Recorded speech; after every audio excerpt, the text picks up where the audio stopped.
Cosan, o tema do vídeo de hoje, nós vamos falar sobre a compra aí de fatia da Vale que a Cosan fez.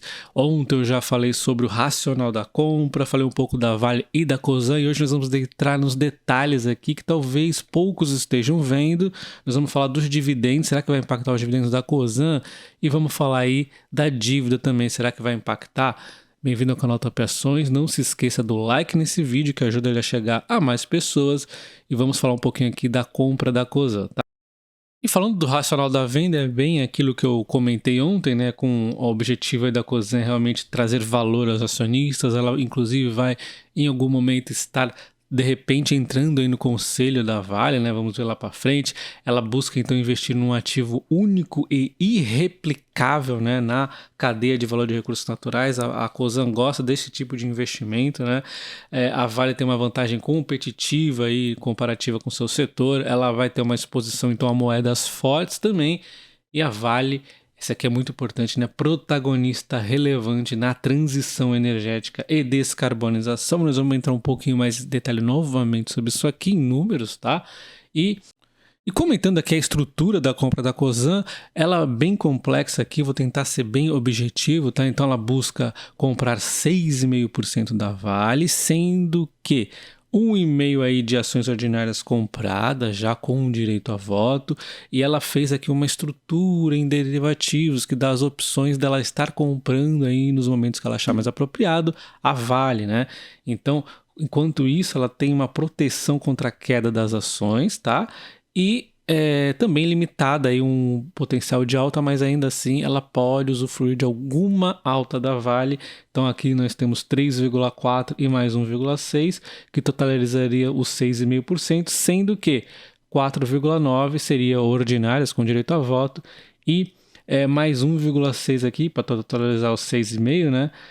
Que também não dá direito a voto, na verdade isso aqui é participação econômica, só que futuramente ela pode transformar isso aí também em ações de direito a voto, mas tudo isso aqui também depende do KD, tem toda uma estrutura que ela fez aqui, e como eu já disse, é bastante complexo essa operação, mas ela traz várias opcionalidades aqui para a Cosan.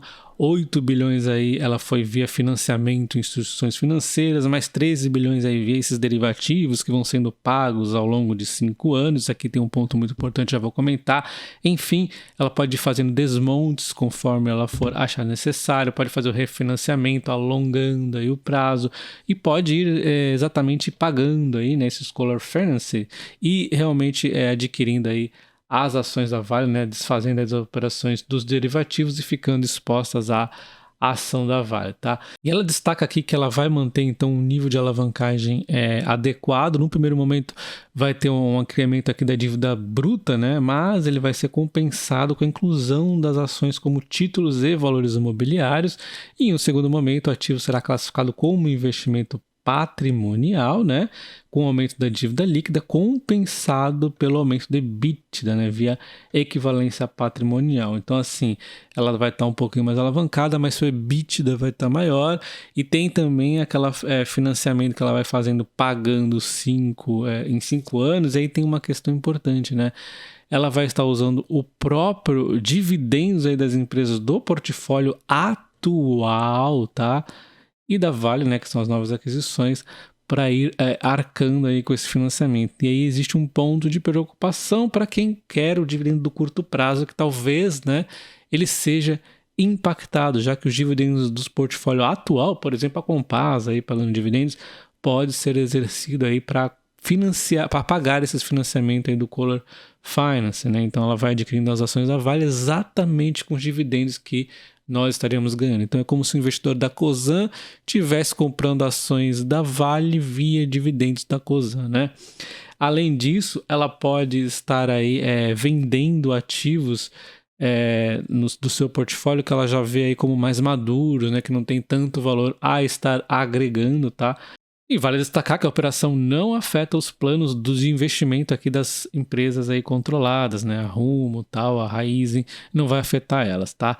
E a Cosan destaca que ela não vai precisar emitir capital, não vai precisar fazer follow-on para financiamento aí do pagamento aí do Collar Finance, tá? Então não vai precisar fazer isso, e aí reforça, né, que realmente ela vai vender eventualmente ativos maduros e principalmente aqui a questão do dividendos, né? Empresas do portfólio e a Vale. Então, novamente, a gente vai entender que os dividendos, talvez que a gente vê um crescimento tão bonito à frente, tem um leve momento aqui de preocupação para quem pensa no curto prazo. Quem pensar no longo não tem problema nenhum, né?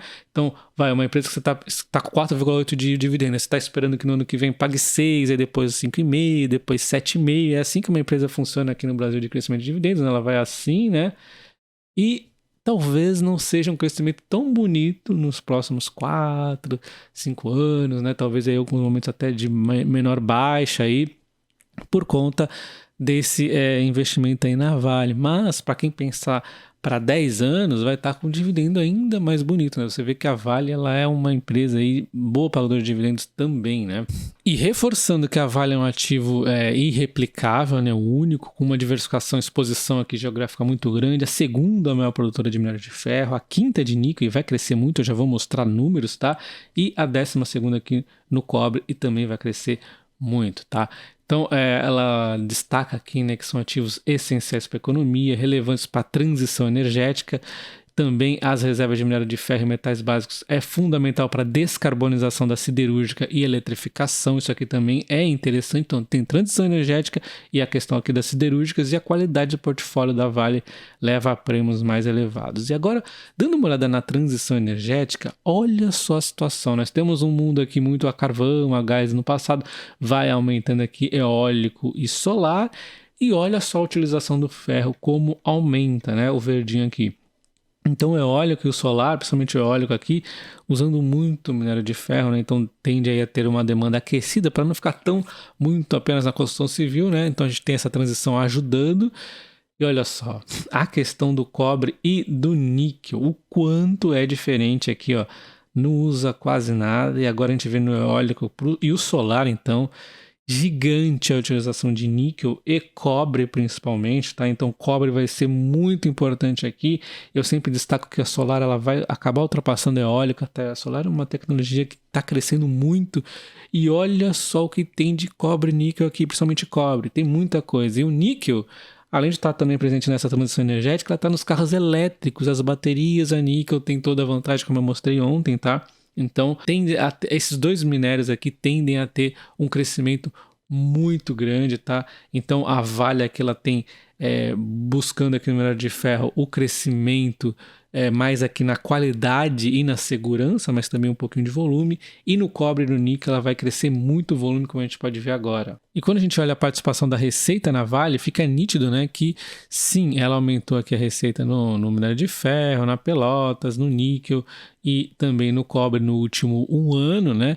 Porém, quando a gente olha aqui o percentual de relevância no seu portfólio, ó, acabou caindo o minério de ferro, Pelotas aumentou, o níquel aumentou consideravelmente e o cobre acabou caindo um pouco por conta que não aumentou o volume, ficou meio estável.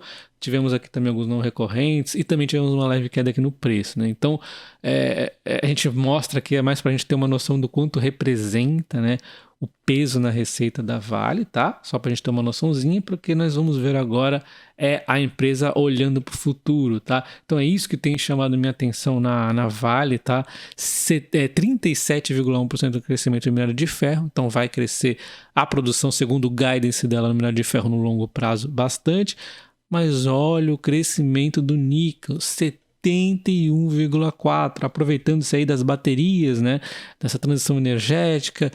Então, um crescimento significativo. E olha o cobre, 233%. Essa transição energética vai valorizar muito o cobre, segundo a expectativa da Vale, e eu estou super alinhado com essa estratégia da Vale. Até 2026, até 2028 eles devem fazer esse crescimento aqui. Então, resumindo aqui a compra da Cosan, o que o mercado talvez não esteja vendo é o papel brilhante aqui do cobre e do níquel no longo prazo, e o que a Vale vem fazendo em relação a isso. A gente viu o guidance, um crescimento muito significativo, né? Os dividendos da Cosan, infelizmente, para quem pensar no curto prazo, pode ser prejudicado, mas o longo ainda é um potencial maior, então a gente está trocando um pouco do curto prazo pelo longo, né? A dívida não vai ser afetada, a empresa tem todo um financiamento complexo aí, né? A estrutura, aliás, complexa para essa compra, não vai ser endividada aí a níveis ruins, né? O EBITDA da Vale também vai estar ajudando aí via equivalência patrimonial. O ponto que talvez o mercado faça bater aí na Cosan não é nem a questão dos dividendos, o mercado ele costuma entender isso. O problema é que talvez seja a sinergia, né? O mercado sempre ele gosta de estar comprando diretamente as ações da Vale se ele quiser, se ele não gosta muito via holding.